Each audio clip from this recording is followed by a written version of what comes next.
अस्सलाम वालेकुम। Pakistan cricket team के कैंप से यूएई से खबरें ये हैं कि 3 पाकिस्तानी इंपॉर्टेंट प्लेयर्स, बड़े मैच विनर्स अनफिट हैं और उनकी जो अवेलेबिलिटी है पाकिस्तान और अफगानिस्तान के पहला मैच के लिए उस पर सीरियस किस्म के डाउट्स हैं। ये 3 प्लेयर्स कौन से हैं, क्या इंजरी मसाइल हुए हैं इनको, इस पर हम इस वीडियो में बात करेंगे। इनकी रिप्लेसमेंट आ रही है, नहीं आ रही है तो कौन आ रहे हैं, ये भी इस डिस्कशन में शामिल रहेगा। देखिए, इनमें से जो कुछ इंजरीज हैं वो तो रिसेंट हैं और कुछ इंजरीज ऐसी हैं जो कि हिस्टोरिक हैं, जो पिछले कुछ दिनों से चलती आ रही हैं। इवन वेस्ट इंडीज में भी ये इंजरीज चल रही थी। पाकिस्तान क्रिकेट बोर्ड ने जब सिलेक्शन की तो उस टाइम तक सिलेक्शन क्राइटेरिया ये था कि मेडिकल पैनल से एक दो प्लेयर्स के बारे में रिपोर्ट्स मांगी गई थी। उनको बताया गया था कि अभी फिट नहीं है लेकिन हो जाएंगे फिट, टाइम देते हैं, टीम के साथ भेज देते हैं ताकि अनसर्टेनिटी ना रहे। टीम के साथ भेज दिया गया। लेकिन अभी पाकिस्तानी टीम मैनेजमेंट थोड़ी सी परेशान भी है इस मामले को लेकर, क्योंकि अभी तक भी मैच फिटनेस के लिए इन प्लेयर्स को क्लियर करार नहीं दिया गया। इन 3 प्लेयर्स में जो पहला नाम है वो फास्ट बॉलर हारिस रऊफ है। देखिए, आपको मैंने पीछे किसी वीडियो में ये बात की थी कि जो पाकिस्तान का अफगानिस्तान के अगेंस्ट मैच है, पहला मैच इस ट्राई सीरीज का, उस मैच में अगर कोई बॉलर पाकिस्तान के लिए एक्स फैक्टर साबित हो सकता है वाकई में, तो वो हारिस रऊफ है। उसकी वजह यह है कि अफगानिस्तान के जो बैट्समैन हैं वो स्पिन को तो वैसे ही अच्छा खेलते हैं, उनके पास स्पिनर बेतहाशा है। इसके अलावा जो स्विंग बॉलिंग है, लेफ्ट आर्म स्विंग खासकर, उसको भी वो ठीक खेल लेते हैं। फजल हक फारूकी उनके पास है, तो स्विंग खेलने के में थोड़ी सी उनकी एक्सपर्टीज है। तो शायद शाहीन या सलमान मिर्जा भी उनके लिए इतने इफेक्टिव ना हो। लेकिन जो एक्स्ट्रा पेस है वो उनके पास वैसा बॉलर है नहीं जो 150 पे बॉल करवा सकता हो, और इसी वजह से उनके लिए खेलना मुश्किल है। और हारिस रऊफ का जो रिकॉर्ड है अफगानिस्तान के अगेंस्ट वो भी अच्छा रहा है। ऑल्दो कि अभी हारिस रऊफ ने पिछले कुछ अरसे में जिस पेस पे बॉलिंग की है उसमें वो 140 पे ही कर रहे होते हैं, 145 को ही उनकी इक्का दुक्का बॉल ही हिट करती है। लेकिन अगर फिट हारिस रऊफ हो, फॉर्म में हारिस रऊफ हो, तो अफगानिस्तान के अगेंस्ट पाकिस्तान के लिए एक एक्स फैक्टर साबित हो सकते थे। लेकिन अभी खबर यह है कि उनका वही हैमस्ट्रिंग जो जिसका मसला एमसीएल में बना था, जिसका मसला उसके बाद जब वो अफगानिस्तान सीरीज में थे, सॉरी वेस्ट इंडीज टूर पे थे, वहां पर भी बना था।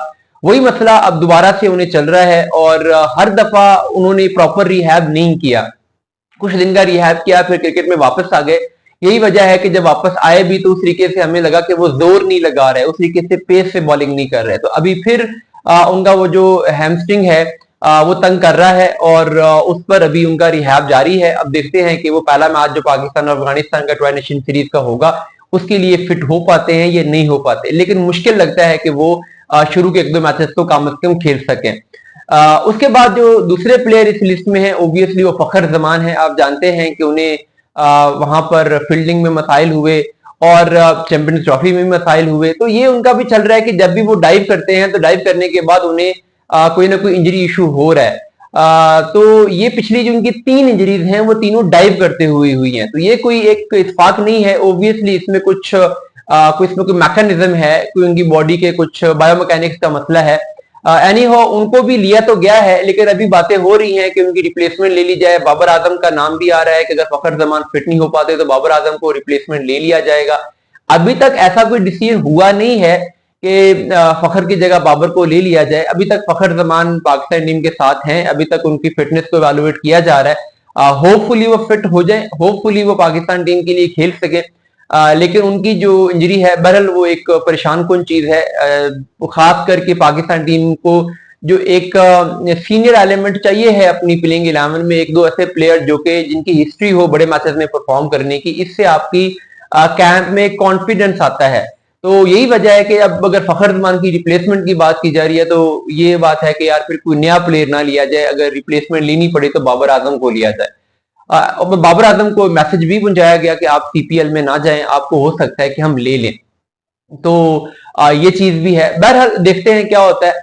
तीसरी जो इंजरी है वो भी इस लिहाज से कंसर्निंग है कि देखिए जो पिचेस हैं यूएई की, जहां पे अभी ट्राई नेशन सीरीज होनी है, जहां पे अभी एशिया कप होना है, वहां वो स्पिन फ्रेंडली होंगी, वहां पे स्पिनर को टर्न मिलेगा।